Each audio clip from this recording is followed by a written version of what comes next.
Bienvenue dans cette vidéo. Aujourd'hui, nous allons voir comment transformer un simple projet académique en une véritable solution technologique prête au déploiement. Le domaine de la vision par ordinateur évolue à une vitesse incroyable et il ne suffit plus de savoir coder un modèle de base, il faut savoir l'optimiser, le rendre robuste et surtout créer une interface capable de le rendre utile pour l'utilisateur final. Dans cette vidéo, je vais vous emmener dans les coulisses de mon projet de classification d'animaux sauvages. Nous allons partir d'un script ou d'un fichier de base fourni par mon professeur pour explorer tout le processus d'amélioration. Comment j'ai intégré le transfer learning, optimisé le pipeline de données pour gagner en rapidité et enfin comment j'ai architecturé une application web interactive complète. Et pour transformer ce projet, j'ai retravaillé le fichier amélioration autour de 4 piliers stratégiques. Ici où j'ai fait des modifications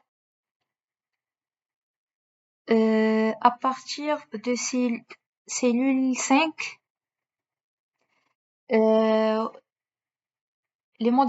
Première modification, c'est l'optimisation du chargement. J'ai ajouté la fonction cache et prefetch pour que le CPU, c'est-à-dire le processus, prépare ou le processeur prépare les images pendant que le GPU, c'est-à-dire la carte graphique, calcule. Cela permet de ne jamais arrêter l'entraînement et de gagner beaucoup de temps. La deuxième étape, c'est la data augmentation. J'ai créé une étape qui applique les rotations et des zooms aléatoires sur les photos avant lesquelles naîtront dans l'intelligence artificielle. Pourquoi? Pour éviter le surapprentissage ou overfitting cela apprend à l'intelligence artificielle à reconnaître un animal, qu'il soit de près, de loin ou penché. La troisième étape, c'est le transfert learning. Ici, j'ai remplacé le petit réseau de neurones par EfficientNet V0. C'est la modification la plus puissante. J'utilise un modèle qui possède déjà une expérience de millions d'images. J'ai figé les premières couches pour garder son intelligence de base et je n'ai entraîné que la fin pour nos 4 types d'animaux. La quatrième étape, c'est l'arrêt intelligent. J'ai ajouté ici une option nommée Early Stopping pour que l'ordinateur arrête de s'entraîner tout seul dès qu'il voit que le modèle ne progresse plus. Cela nous garantit d'avoir la meilleure version du modèle sans gaspiller d'énergie. Et enfin, la dernière cellule, ici, j'ai sauvegardé le résultat au format Keras. C'est le format le plus moderne, ce qui nous permet de charger ce cerveau optimisé directement dans l'application finale que nous allons voir. Et avant de passer au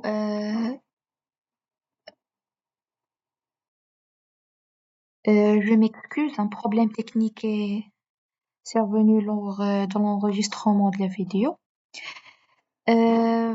Donc, avant d'exécuter ou avant de l'exécution du fichier train.py, il, euh, il est nécessaire de savoir que le modèle champion euh, sélectionné après l'entraînement des modèles de deep learning est le MobileNet V2.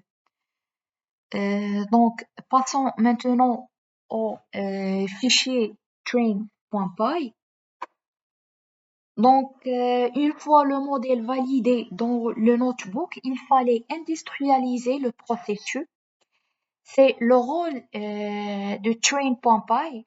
Ce code Python pur permet d'automatiser l'entraînement sans l'interface visuelle des notebooks. On y retrouve la configuration complète, les chemins vers le dataset local, euh, c'est ici. Aussi, la taille des lots, batch size à 32, pardon, et l'utilisation du mobile ou du mobile net V2 comme base, ce qui permet d'avoir un modèle léger, pardon, et rapide, idéal pour une application mobile ou web. Et pour conclure la présentation technique, passons au fichier A.py. Son rôle principal est de transformer notre modèle de deep learning en une application web interactive prête à l'emploi. Les trois piliers de ce code, on a premièrement la structure de l'esthétique, c'est-à-dire l'esthétique de l'application. Le code utilise ici la bibliothèque Streamlit, où j'ai intégré des CSS personnalisés pour créer une interface moderne avec un arrière-plan immersif. Cela prouve que l'on peut allier puissance de calcul et expérience utilisateur soignée. Deuxièmement, on a la logique de prédiction. Le code charge le modèle optimisé au format Keras. Lorsqu'une image est soumise par fichier ou par URL, le code exécute trois étapes invisibles mais cruciales. La première étape, il convertit l'image en données numériques, NumPy. Il la redimensionne aux dimensions attendues par l'intelligence artificielle. Et dernière étape, c'est il affiche les résultats via un graphique Plotly, ce qui permet aux utilisateurs de voir précisément comment l'intelligence artificielle hésite ou confirme sa décision entre les quatre classes. La troisième étape de ce fichier A.py, c'est le système d'archivage intelligent. Ici, la fonction la plus avancée du code est le bouton st.bouton, c'est-à-dire archiver, pardon. Techniquement, ce script ne se contenant pas de prédire, il est capable d'écrire sur le disque dur pour classer la nouvelle image dans le bon dossier du dataset.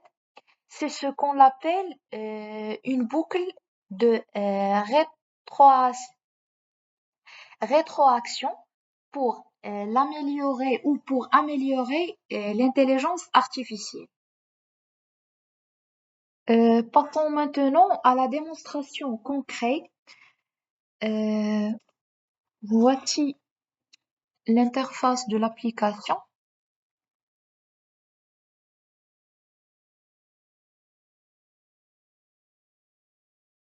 Voici l'interface de l'application. Mon but était de créer un parcours utilisateur fluide de l'importation de l'image jusqu'à l'archivage du résultat. La première étape, c'est l'implantation flexible. L'utilisateur peut importer un fichier euh, par le téléchargement à partir d'un fichier local. Par exemple, ici, comme ça, je vais choisir cette photo-là. La deuxième, euh, la deuxième étape, c'est on peut prévu ou preuve de flexibilité ou la visualisation pour provoquer que l'intelligence artificielle fonctionne bien. Je n'affiche pas juste le nom, mais aussi j'ai intégré un graphique interactif qui montre les probabilités exactes, comme on a ici zebra. On peut ainsi voir le degré de certitude du modèle pour chaque catégorie. Et l'étape suivante, c'est aussi on a l'archivage. C'est l'étape de validation.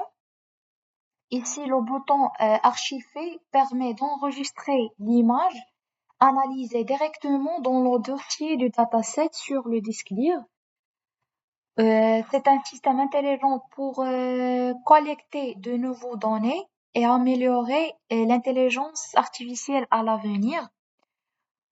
Maintenant, on va euh, on va voir ici si la photo est bien enregistrée.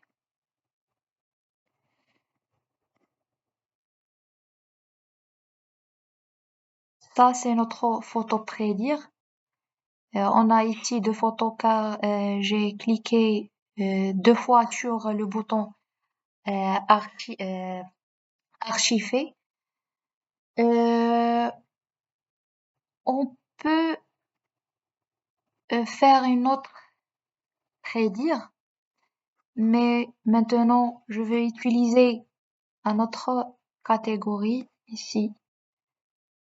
Je vais utiliser elephant, cela.